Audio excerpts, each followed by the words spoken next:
Hello guys, मेरा नाम है रवि और स्टडी ग्लो में आपका बहुत बहुत स्वागत है। दोस्तों, आपने एलियन के बारे में बहुत सुना होगा और एक जिज्ञासा रहती है कि हम कभी एलियन से मिल पाएं। और उसी एलियन का एक यान होता है जिसे लोग यूएफओ बोलते हैं, अनआइडेंटिफाइड फ्लाइंग ऑब्जेक्ट बोलते हैं। यानी कि एक ऐसा ऑब्जेक्ट जो गोल आकार का होता है, उड़ता है, जिसे कोई जानता नहीं है, ना आज तक कभी देख पाया है। लेकिन आज से कुछ समय पहले क्या हुआ कि जब अमेरिकन पायलट ने क्या किया कि ऐसे ऑब्जेक्ट को देखा जो उड़ रहे थे, और वो ऑब्जेक्ट ऐसे थे जो नॉर्मल ऑब्जेक्ट की तरह थे ही नहीं, मतलब हमारे धरती के किसी भी ऑब्जेक्ट की तरह नहीं थे जो उड़ सकते थे। और उन्होंने काफ़ी करीब से उसे देखा और कई बार देखा। उन्होंने उसके इमेजेस कई तरीके से यहाँ पे लिए, ठीक है, यहाँ पे आप देखेंगे उसको कई तरीके से लिए। इसके बाद यह बात एक बार फिर से पूरी दुनिया में चर्चा में आ गई कि क्या सच में यूएफओ होते हैं। देखिए, हम देखते इन्हें बहुत ही करीब से हैं, काफ़ी पास से देखते हैं कि यार ये तो वही है, ये तो वही है।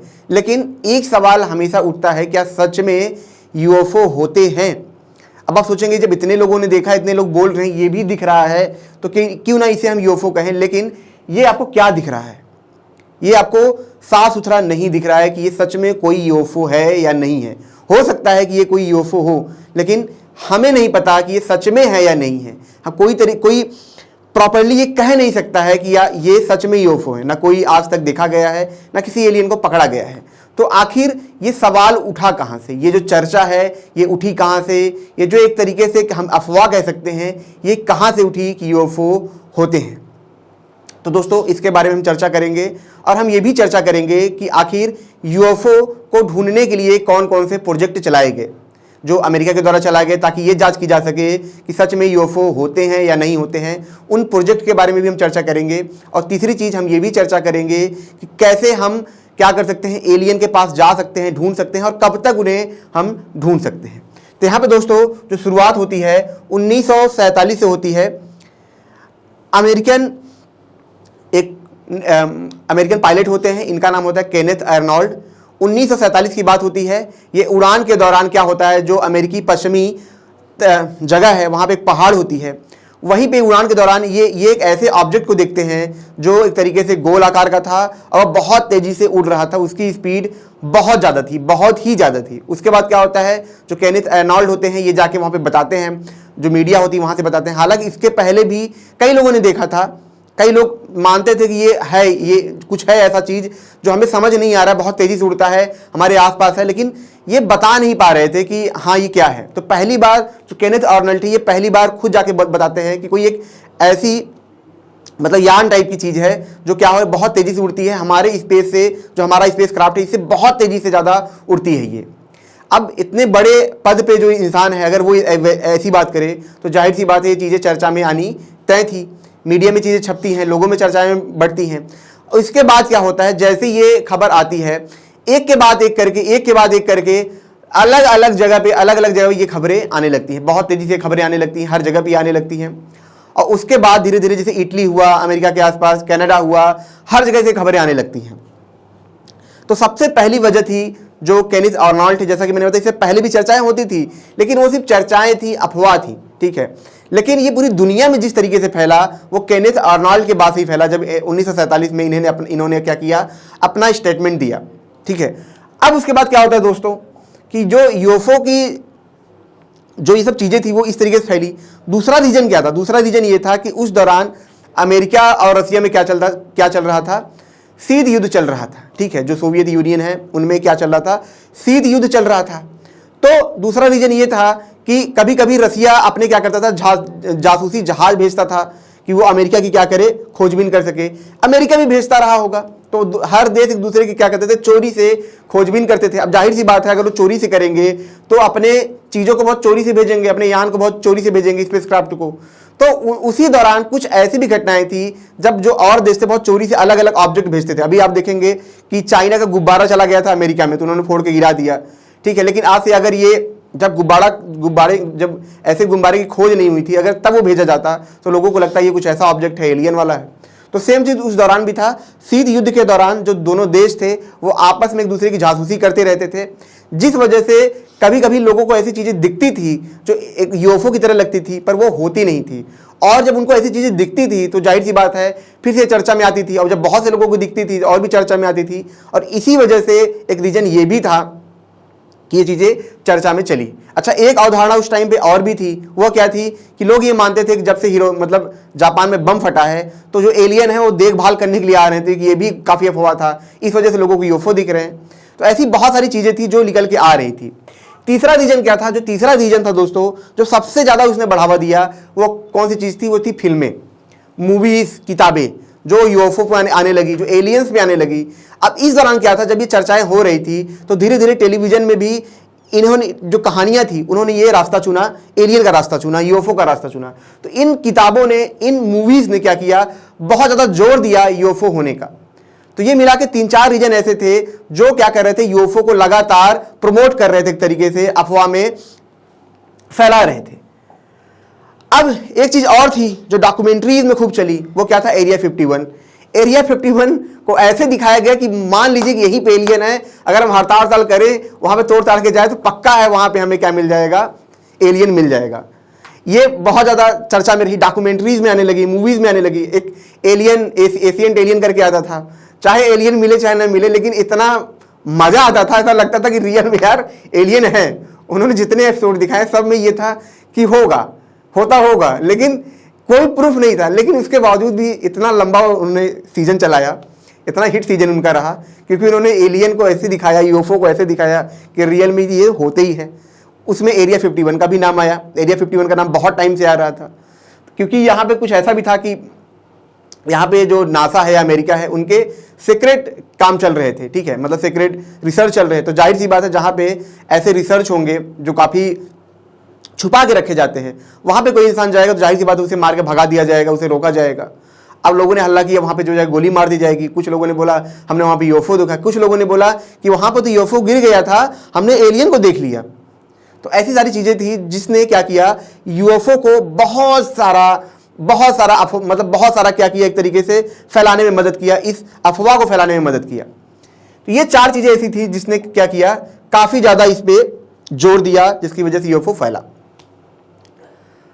अब दोस्तों ठीक है, अब इसके आगे हम ये चर्चा करेंगे कि आखिर कौन से ऐसे प्रोजेक्ट थे, 2 तगड़े प्रोजेक्ट, जिसमें क्या था कि यूएफओ के बारे में जानकारी हासिल करनी थी। लेकिन उससे पहले मैं दोस्तों आपको ये बता दूं कि हमारा फ्लो का कोर्स है। आपको पता है कि हर कोई तैयारी करता है, 2-3 साल आपके निकल जाते हैं, आपको हर कोई मोटिवेट भी करता है, सारी स्ट्रेटेजी भी लगा लेते हैं, लेकिन उसके बावजूद भी आपका ना सिलेबस टाइम पे खत्म हो पाता है, ना एग्जाम आपका क्रैक हो पाता है। रिसर्च में पाया गया है कि जब कोई इंसान फ्लो की स्टेट में होता है तो उसकी जो एफिशिएंसी होती है लर्निंग की, वो कितना बढ़ जाता है? 500% बढ़ जाता है, यानी हम ये कहें 5 गुना बढ़ जाता है। और दोस्तों हम अपने कोर्स में यही कराएंगे कि आपका जो माइंड है वो कैसे फ्लो की स्टेट में जा पाए और वो पढ़ाई कर पाए। यह कोर्स आपको मात्र 299 में मिलेगा जब आप फ्लो 25 कोड आप यूज करेंगे। अब दोस्तों यहाँ पे प्रोजेक्ट की बात करें, कौन से ऐसे प्रोजेक्ट थे जो चलाए गए ताकि हम क्या करें, तो यूएफओ की जो जानकारी है, जो अफवाह है, उसको हम समझ पाएं और ये जान पाए कि सच में यूएफओ थे या नहीं थे। तो जिसमें सबसे पहला था वो क्या था, ब्लू बुक करके, प्रोजेक्ट ब्लू बुक। जो प्रोजेक्ट ब्लू बुक था दोस्तों, यह कई देशों के साथ मिलकर चलाया गया, जिसमें खास करके अमेरिका का हाथ था। इसमें आपको जानकर हैरानी होगी, इसमें हजारों साइंटिस्ट, न जाने कितने बिलियन पैसे लगा दिए गए ताकि हर एक जो घटनाएं थी उसको हम क्या करें, जांच करें। अब इसमें हुआ क्या, इसमें हजारों ऐसी घटनाओं को क्या किया गया कि लाया गया, ठीक है, उस पर रिसर्च किया गया, देखा गया कि जो लोग यूएफओ के बारे में बता रहे थे उनके बारे में हम देखें। तो इसमें क्या था, जितने साइंटिस्ट थे, साइकोलॉजिस्ट थे, जो रिसर्चर थे, सब क्या करते थे कि जो लोग यूएफओ के बारे में जानते उनको बुलाया जाता था, उनकी कहानियां सुनी जाती थी, उनसे प्रूफ मांगा जाता था और उनके फिर उस चीज को क्या किया जाता, रिजर्व कर दिया जाता था, लिख के एक किताब के अंदर रख दिया जाता था। ऐसे करके हजारों केसेस रखे गए, उनको छानबीन किया गया और कई साल के बाद, आप समझिए कि इसमें लगभग 20 साल लग गए, 1965 के आसपास, 67 के आसपास ये निकल के आया, ठीक है, पूरा मतलब इसमें कई साल लग गए, कई करोड़ रुपए लग गए। उसके बाद जाके ये पता चला कि जितने भी चीजें थी सिर्फ और सिर्फ बातें थी, मतलब कोई एविडेंस नहीं था, हर चीज पे सिर्फ कहानियां थी, हर चीज लोग जो बता रहे थे उनके पास एक कहानियां थी, लेकिन कोई एविडेंस नहीं था। कुछ लोग इसमें ऐसे भी निकले जो क्या चाह रहे थे, जो नाम चाह रहे थे, मीडिया में फेम चाह रहे थे, तो इस वजह से वो क्या कर रहे थे कि वो हल्ला कर रहे थे। कुछ लोग ऐसे थे जिन्होंने जो चीज़ें देखी वो कुछ ऐसी चीज़ें थी जो कुछ और ऑब्जेक्ट थे, बैलून था, ये सब चीज़ें देखी। कुछ लोग ऐसे थे जो सिर्फ अफवाह को फैला रहे थे, वो खुद ही मान बैठते थे कि उन्होंने सच में यूएफओ को देखा है। तो रियल में जो वहाँ से चीज़ें निकल के आई, कुछ डाटा वहाँ से, अच्छा ये भी है सारे डाटा को नहीं बताया गया, कुछ डाटा को ही बताया गया कि अच्छा ये है।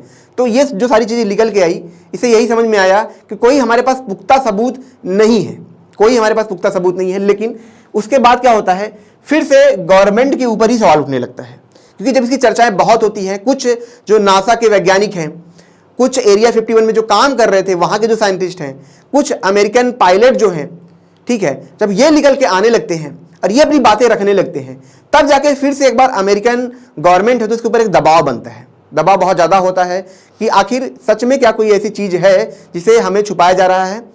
क्या इसे सिर्फ गवर्नमेंट को जानने का हक है? क्या आम इंसान को इसे जानने का हक नहीं है? इसलिए इतना दबाव बना कि वहाँ की जो गवर्नमेंट थी, ठीक है, यूएस कांग्रेस ने क्या किया कि उन्होंने एक प्रोजेक्ट शुरू किया जिसका नाम क्या था, अनआइडेंटिफाइड एनोमलस फिनोमेना, जिसके तहत क्या था कि ऐसी चीज़ों पे क्या करना था, जांच करना था, सुनवाई करनी थी, जिसके लिए वहाँ की जो कोर्ट है वो खुद सुनवाई करती और खुद इस पर अपना फैसला सुनाती। तो इसीलिए ये बनाया गया ताकि हम क्या करें, जो ऐसी घटनाएं हैं उनके बारे में जांच करें और लोग अपनी बातें सिर्फ अखबार में ना कह के वो खुद कोर्ट में आके कह सकें। तो इसकी देखिए, आप देखेंगे यहाँ पे ये सारी लोग टीम थी यहाँ पे इस पे काम कर रहे थे। अब यहाँ पे देखेंगे उसी के तहत यहाँ पे सुनवाई हो रही थी। ये मिस्टर ग्रेव हैं, ये क्या कर रहे थे, इन्होंने खुद यूएफओ को देखा था। ये खुद अमेरिकन किसमें है, अमेरिकन पायलट रह चुके हैं, ये खुद इसमें काम करते हैं। तो इन्होंने खुद आके, इनके 3 जो अधिकारी थे जो बड़े लेवल पे काम कर रहे थे, ठीक है, वहाँ के नेवी में, इन सब में, ये खुद आके क्या करते हैं, वहाँ पे आके बताते हैं, अपना सारा स्टेटमेंट बताते हैं और इसके बाद सारी चीज़ें वहाँ पे नोट की जाती हैं। और इसकी सुनवाई कहाँ पे होती है, कोर्ट के अंदर होती है। तो ये पहली बार ऐसा था कि जब अमेरिका के ऊपर इतना दबाव था कि उन्हें कोर्ट में इसकी सुनवाई करनी पड़ी ताकि इसकी निष्पक्ष जाँच हो सके। लेकिन अब आते हैं कंक्लूजन पे। कंक्लूजन ये है कि अभी तक हमें रियल में कोई भी यूएफओ नहीं मिला है। कितनी भी हायरिंग हो जाए, कितनी भी रिसर्च हो जाए, लेकिन रियल में अगर हम ये बात करें तो अभी तक हमें कोई भी यूएफओ नहीं दिखा है, ना कोई एलियन दिखा है। सिर्फ और सिर्फ हमारे पास कहानियां हैं, कोई पुख्ता सबूत नहीं है। पुख्ता सबूत का मतलब जब तक हम रियल में यूएफओ को देख ना लें, साक्षात देख ना लें, उसके इमेजेस हमारे पास ना हो, रियल में एलियंस के इमेजेस हमारे पास ना हो, तब तक हम ये नहीं कह सकते हैं कि वो यूएफओ है। हो सकता है हम कोई ऐसा ऑब्जेक्ट देख लें जो उड़ रहा हो, अच्छी इमेज आ जाए, लेकिन इसके बावजूद भी हम ये नहीं कह सकते हैं कि वो एलियन का एक तरीके से ऑब्जेक्ट है। जब तक हमारे पास एकदम साइंस की तरह प्रॉपर रिजल्ट नहीं होगा तब तक हम नहीं कह सकते। तो मिला जुला के हमारे पास कोई भी ऐसी चीज़ नहीं है जिससे हम ये कह सकें कि यूएफओ हमारे पास है। तो आखिर हम ये कैसे जानेंगे कि यूएफओ होते हैं या नहीं होते हैं, दूसरा एलियन होते हैं या नहीं होते हैं? तो इसका सबसे बड़ा जवाब ये है कि टेक्नोलॉजी। जी हाँ दोस्तों, टेक्नोलॉजी ही हमें क्या करेगी, आगे जो यूएफओ हैं, एलियन है, उन्हें ढूंढने में हमें मदद करेगी। हो सकता है कि जो एलियन हो हमसे कम विकसित हो, ये भी हो सकता है कि जो एलियन हो हमसे बहुत ज़्यादा विकसित हो, बहुत ही ज़्यादा विकसित हो। लेकिन जब हमारी टेक्नोलॉजी ग्रो करेगी तो हम अलग अलग प्लैनेट पे जा पाएंगे। जब हमारी टेलीस्कोप ग्रो करेंगे तो हम अलग अलग प्लैनेट को देख पाएंगे और हो सकता है हम जीवन ढूंढ पाएँ।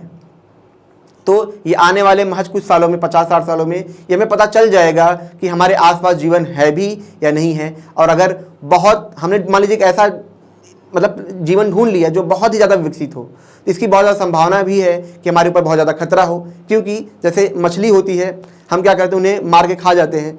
ये बात अलग है, हम भले ही सोचें कि ठीक है ये तो खाना ही चाहिए, लेकिन एक तरीके से हम उन्हें मार के खाते हैं क्योंकि वो हमसे लड़ नहीं सकते, पहली बात, अब वो हमारे किसी यूज के नहीं है। तो सेम चीज़ ये भी उनके लिए भी हो सकता है कि हम भले ही अपने आप को समझ रहे हो, जैसे मछली समझती है कि मैं तो जल की रानी हूँ, तो ऐसे हम भले ही समझ रहे हो कि हम धरती के क्या है, राजा हैं, लेकिन उन एलियन के लिए हम क्या है, एक तरीके से एक धरती पर रहते हुए छोटे छोटे जीव हैं। तो जैसे हम यूज करते हैं, हो सकता है वो भी हमारा यूज करें। तो इसमें फ़ायदा भी है और घाटा भी है, लेकिन फिलहाल हमें एलियन को ढूंढना है जिसमें अभी काफ़ी वक्त बाकी है। तो दोस्तों ये लेक्चर आपको कैसा लगा, इसके बारे में हमें ज़रूर बताएं।